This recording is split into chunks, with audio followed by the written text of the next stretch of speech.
नमस्कार, आपका स्वागत है ट्रेंडिंग नव हिंदी पर। टेस्ला और स्पेस एक्स का नाम तो आप सभी ने सुना ही होगा और इन कंपनी के मालिक दुनिया के सबसे अमीर आदमी एलन मस्क को भी आप जरूर ही जानते होंगे। एलन मस्क दक्षिणी अफ्रीका में जन्मे अमेरिकी उद्यमी हैं जिन्होंने इलेक्ट्रॉनिक भुगतान फर्म पेपल को फाउंड किया था। इसके अलावा वह इलेक्ट्रॉनिक कार निर्माता टेस्ला के मुख्य कार्य अधिकारी और साथ ही साथ पहले महत्वपूर्ण निवेशकों में भी एक थे। इंसानों को मंगल ग्रह पर पहुंचाने की तैयारियों में जुटे दुनिया के सबसे अमीर आदमी एलन मस्क की निगाहें अब भारत पर है। पिछले महीने एलन मस्क ने अपनी इलेक्ट्रिक कार के कारोबार को भारत में शुरू करने का ऐलान किया था, जिसमें सबसे पहले चीन ने प्रतिक्रिया देते हुए कहा था कि टेस्ला ने कामयाबी का जो रिकॉर्ड चीन में बनाया है वह भारत में कभी नहीं बना पाएगा। चीन ने तो यहाँ तक भी दावा किया था कि अगर एलन मस्क को डूबने का शौक है तो वह भारत में जा सकते हैं, क्योंकि अभी भारत किसी भी तरह के इलेक्ट्रॉनिक कारों के लिए तैयार नहीं है। हालांकि चीन के ऐसे बयानों से समझा जा सकता है कि चीन कभी नहीं चाहेगा कि दुनिया की दिग्गज कंपनियां चीन छोड़कर भारत में कारोबार करने की शुरुआत करें।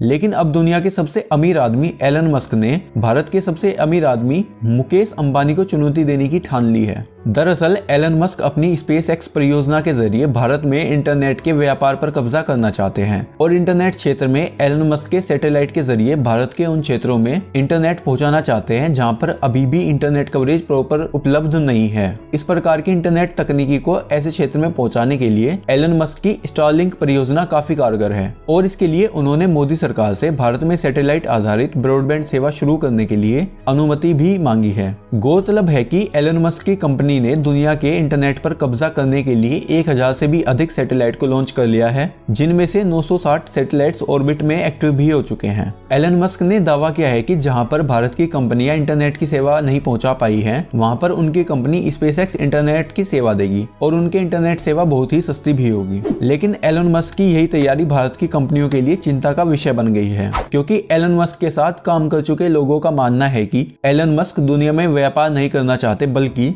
व्यापार पर कब्जा करना चाहते हैं और अंतरिक्ष से जुड़े हर क्षेत्र में एलन मस्क अपना एकाधिकार चाहते हैं। यानी कि एलन मस्क अपनी स्पेस से जुड़ी सभी परियोजनाओं को लेकर हद से ज्यादा महत्वाकांक्षी हैं। अब ऐसे में देखा जाए तो जिस तरह से जियो की एंट्री ने भारत के टेलीकॉम सेक्टर में तहलका मचा दिया था, क्या वैसा ही अब एलन मस्क दोबारा भारत में दोहराने वाले हैं? एनालिसिस डेस्क, ट्रेंडिंग नव हिंदी।